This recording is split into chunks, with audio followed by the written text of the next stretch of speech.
जी नमस्कार साथियों, सभी का स्वागत है अरुणिका स्टडी पे। और आज हम लोग बात करने वाले हैं D triple S B दैश grade second जो एग्ज़ाम होने वाला है उसके बारे में, जिसके तहत आप लोग एएसओ एई जैसे तमाम रैंकों पे आप लोग पोस्टेड हो जाएंगे। तो इसमें हम लोग देखेंगे कि कितने फॉर्म भरे गए हैं, कितने फॉर्म किस कैटेगरी में भरे गए हैं, ये सब हम लोग चर्चा करेंगे इसमें। साथ ही हम लोग ये भी जानेंगे कि इसमें कंपटीशन कितना है, सैलरी क्या मिलती है। सैलरी ही एक ऐसा चीज़ है जो जनरली कम्पिटिटिव एग्ज़ाम में मोटिवेशन का कारण बनता है।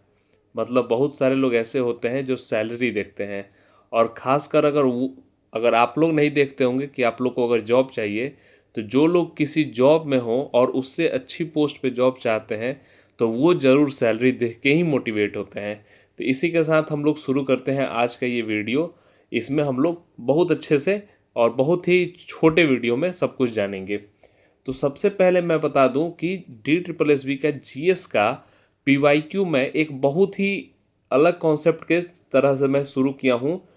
ये पीवाईक्यू शॉर्ट्स है। मतलब इसमें आपको शॉर्ट्स में एक क्वेश्चन मिलेगा, उस क्वेश्चन का आपको आंसर कमेंट में देना है। अगले दिन एक फिर नया क्वेश्चन आपके सामने आएगा और पिछले दिन का क्वेश्चन का सॉल्यूशन मैं उसमें बताऊंगा। तो ये एक चल रहा है, हम लोग का सीरीज हमने स्टार्ट किया है। तो ये आप लोग ज़रूर देखिएगा। और जो लोग चैनल पर नए होंगे चैनल को ज़रूर सब्सक्राइब करेंगे। ये मुझे बहुत ही शॉकिंग दिख रहा है यहाँ पे। ये मैं एनालिटिक्स में देख रहा हूँ कि आप लोग वीडियो तो देखते हैं। देखिए 96% लोग ऐसे हैं जो हमारे चैनल पर विजिट करते हैं, वीडियो देखते हैं, लेकिन सब्सक्राइब नहीं करते हैं। केवल 3% लोग ही सब्सक्राइब करते हैं। तो ये थोड़ा मेरे लिए शॉकिंग है। तो चलिए हम लोग अपने वीडियो पे आते हैं और शुरू करते हैं। अब हम लोग बात कर लेते हैं कि कितने लोग फॉर्म अप्लाई किए हैं। टोटल फॉर्म अप्लाइड जो है उसके बारे में हम लोग बात कर लेते हैं। किस कैटेगरी में कितने कितने वैकेंसी है, कितने कितने फॉर्म अप्लाई हुए हैं। तो सबसे पहले यूआर का अगर हम लोग देखें तो यूआर में है 1,13,740 फॉर्म आया है और ये 207 वैकेंसी है। पहले मैं ये बता दूं कि मैंने कोई आरटीआई फाइल नहीं किया था, लेकिन सोशल मीडिया और अन्य यूट्यूब चैनल पे, जो कि ऑफिशियल यूट्यूब चैनल है जो अच्छी तैयारी कराते हैं, उन लोगों के चैनल पे ऐसा ऐसा डेटा आया है। मैं उसी डेटा को लेकर यहाँ पे आपके सामने रख रहा हूँ।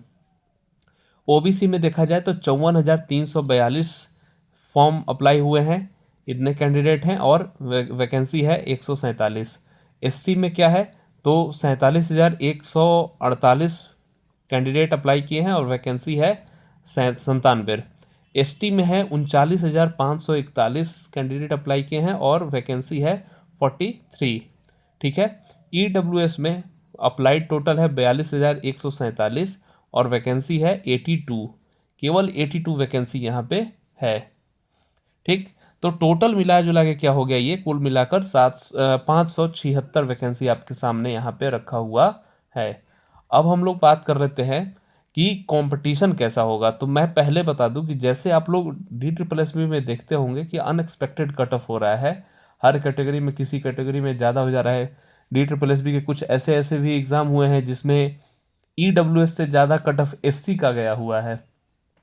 तो ऐसा भी होता है, लेकिन उसमें क्या होता है कि वैकेंसी बहुत कम होती है, इस वजह से ऐसा होता है।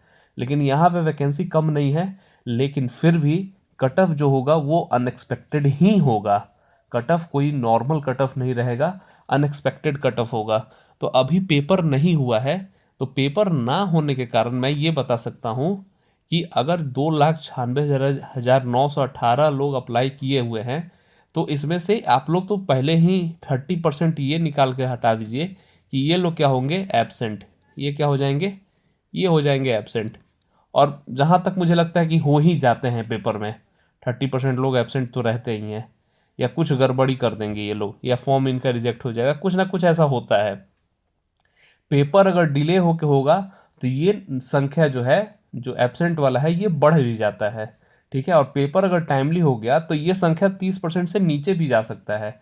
ये श्योर नहीं है कि 30% ही देंगे ही नहीं पेपर। ठीक। तो इस हिसाब से अगर मैं बात करूं अभी तक के जो भी सिनेरियो रहा है डी ट्रिपल एस बी का, उस हिसाब से सेफ स्कोर के बारे में अगर हम लोग बात करते हैं, सेफ स्कोर के बारे में, तो सेफ स्कोर यूआर का भी मैं बता सकता हूं कि 160 प्लस अगर आप अपना मार्क्स लेकर आ रहे हैं तो आप सेफ अपने आप को मान सकते हैं। क्यों? क्योंकि अभी तक जो कट ऑफ गया है DSSB का वो 150 के करीब रहा है। तो इसीलिए मैं एक बढ़िया सेफ स्कोर यही हो सकता है कि 160 हम लोग लेकर चलें। ठीक है, तो ये एक मतलब उम्मीद ऐसा लगाया जा रहा है कि 160 प्लस पे अगर आपका हो जाता है तो आ रहा है अगर एग्ज़ाम में, तो आपका सिलेक्शन हो सकता है टीयर 1 में। टीयर 2 की बात अभी हम लोग नहीं कर रहे हैं क्योंकि वो अलग पेपर होता है। ठीक है, चलिए आगे बढ़ते हैं और आगे हम लोग और डिटेल देखते हैं इसमें। सैलरी क्या होती है वो चीज़ जान लेते हैं। तो एक सैलरी स्ट्रक्चर मैं बनाया हूँ। सैलरी स्ट्रक्चर ऐसा है कि ये मतलब एकदम 100% एक्यूरेट नहीं होगा, मैं क्लियर पहले ही कर दे रहा हूँ। लेकिन मैं गवर्नमेंट जॉब के बारे में जानता हूँ, तो उस हिसाब से जो डेटा दे रहा हूँ तो लगभग लगभग ये डेटा आपको जो आपके सैलरी वहाँ पे बन रही होगी उससे मैच करते हुए दिखेगा। तो ये है पे लेवल जो है वो 7th लेवल का पे लेवल जो है वो 7 का जॉब है। इसमें आपका जो बेसिक पे होता है, ये अगर 7th पे कमीशन से मिलाए तो 8th पे कमीशन जब आएगा तो उसमें ये बदल जाएगा, काफ़ी बढ़ जाएगा डेटा ये। तो 44,900 से आपका बेसिक पे स्टार्ट होता है और ये 1,42,400 तक जाता है। तो अगर हम लोग 44,900 पे ही कैलकुलेट करते हैं, क्योंकि जब आपकी जॉब होगी तो शुरू होगी 44,900 बेसिक पे से। ठीक है, तो उस पर आपको अगर डीए जो अभी फ़िलहाल जो डीए मिल रहा है 58% डीए अभी मिल रहा है। तो 58% डीए अगर हम लोग इस पर देखेंगे तो ये अमाउंट हो जाएगा 26,042 रुपये। फिर अगर हम लोग एचआरए की बात करें तो दिल्ली में एचआरए जिसे X city Y city Z city करके होता है, लेकिन मैं चेक करने के बाद मुझे मालूम हुआ कि लगभग 27% मिलता है वहाँ पे एचआरए। लेकिन ये गलत भी हो सकता है कि ये 30% भी हो सकता है। लेकिन जहाँ तक मुझे मालूम हुआ कि 27% मिलता है एचआरए। तो अगर 27% मिल रहा है तो ये 12,123 रुपये आपका यहाँ पे एचआरए हो जा रहा है। एचआरए का मतलब होता है हाउस रेंट अलाउंस, ऐसा कुछ होता है।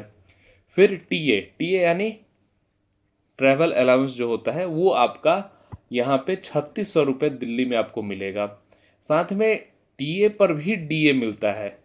ये बहुत ही इंटरेस्टिंग चीज़ है कि टीए पर भी डीए मिलेगा और जो यहाँ डीए मिलेगा वही परसेंटेज यहाँ भी मिलता है। तो फिर ये भी आपका क्या हो जा रहा है, 2,088 रुपये हो जा रहा है। यहाँ इतना जोड़ने के बाद आपकी सैलरी हो जा रही है 90,841 रुपये।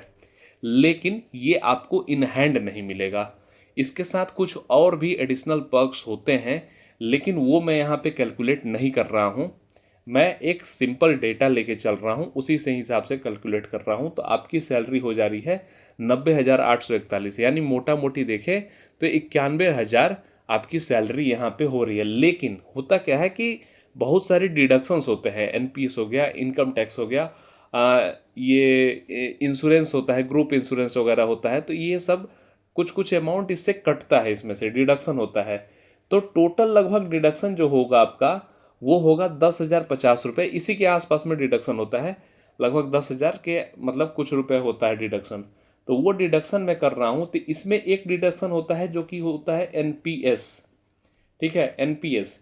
ये एनपीएस जो है ना, ये आपका डिडक्शन कोई डायरेक्ट डिडक्शन नहीं है, ये इनडायरेक्ट डिडक्शन है, यानी इनकम्प्लीट डिडक्शन मैं कह सकता हूँ।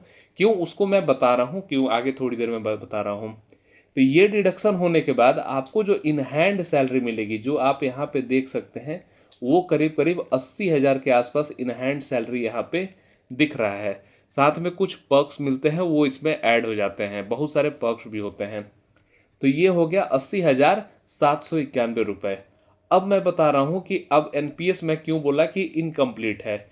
क्योंकि ये होता क्या है कि आपका यहाँ पे जो बेसिक पे होता है और डीए जो होता है उसका 10% डिडक्शन आपका होता है एनपीएस में। ठीक है, और उसी का 14% गवर्नमेंट अपने तरफ से देती है आपके एनपीएस में।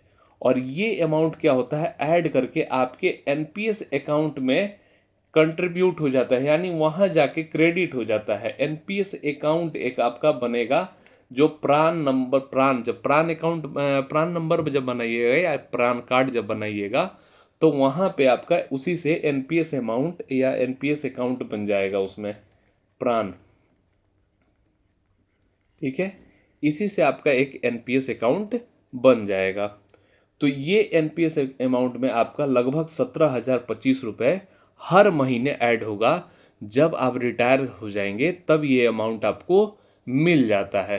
तो सोचिए, अगर ये क्या कहते हैं, बेसिक पे तो हर साल बढ़ेगा, हर साल 3% या कुछ परसेंट इंक्रीमेंट रहता है, और डीए हर साल बढ़ता ही है, कभी कभी 6-6 महीने पे भी बढ़ जाता है, तो ये बढ़ना ही है। तो ये आपका एनपीएस भी जो होगा वो हर महीने या हर कुछ महीनों बाद आपका बढ़ते चला जाएगा।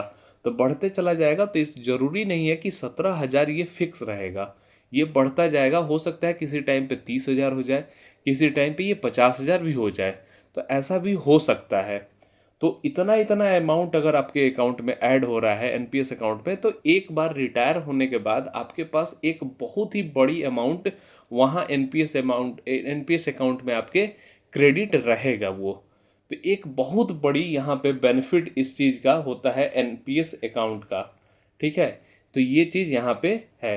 तो यहाँ मैं लगभग लगभग चीज़ बता दिया हूँ। तो अगर मैं इसको और इसको जोड़ दूँ तो आपका लगभग कितना सैलरी हो जाएगा, तो ये सैलरी हो जाएगा 97,800 समथिंग आपका सैलरी हो जा रहा है। यानी 1 लाख के करीब आपकी सैलरी चली जा रही है।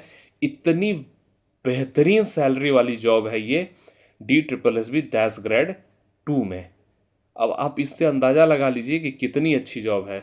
एसएससी सीजीएल में 35-35 लाख फॉर्म पड़ते हैं, उसमें भी यही सैलरी मिलता है, यही स्ट्रक्चर होता है। थोड़ा बहुत ऊपर नीचे हो सकता है कि कहीं आपका HRA ऊपर हुई, कहीं 30% मिल सकता है, कहीं 20% भी मिल सकता है, ऐसा HRA उसमें होता है। लेकिन ये तो दिल्ली में ही जॉब है, दिल्ली से बाहर जॉब होगी नहीं, तो फिक्स है HRA यहाँ पे सबके लिए। तो इतनी अच्छी जॉब है ये, और इतना अच्छा यहाँ पे सैलरी है। तो एक बार इसके बारे में ज़रूर सोचिएगा आप लोग, और जो फॉर्म भर दिए होंगे वो लोग प्रिपरेशन पे ज़रूर एकदम जम के प्रिपरेशन कीजिए। और आप लोग से मैं रिक्वेस्ट करूँगा कि आप लोग हमारा शॉर्ट सीरीज ज्वाइन करें, डेली उसको देखें। मैं डेली उस पर वीडियो डालता हूँ शॉर्ट्स बना के। जो टाइम स्पेंड आप लोग रील्स में करते हैं वो एक बार यहाँ पे कीजिए। 2 मिनट का शॉर्ट्स होता है, आराम से इसमें देख सकते हैं। क्योंकि 2 मिनट का इसलिए हो जाता है कि मैं एक्सप्लेनेशन भी करता हूँ आंसर का, तो इस वजह से वो 2 मिनट का हो जाता है। ठीक है, अगर आप क्वेश्चन देख लेते हैं पहले और आंसर पता है आपको, कमेंट में आंसर कर दीजिए, आप स्किप कर दीजिए उसके बाद वीडियो। मैं नहीं को बोलूँगा कि पूरा कंप्लीट देखिए आप।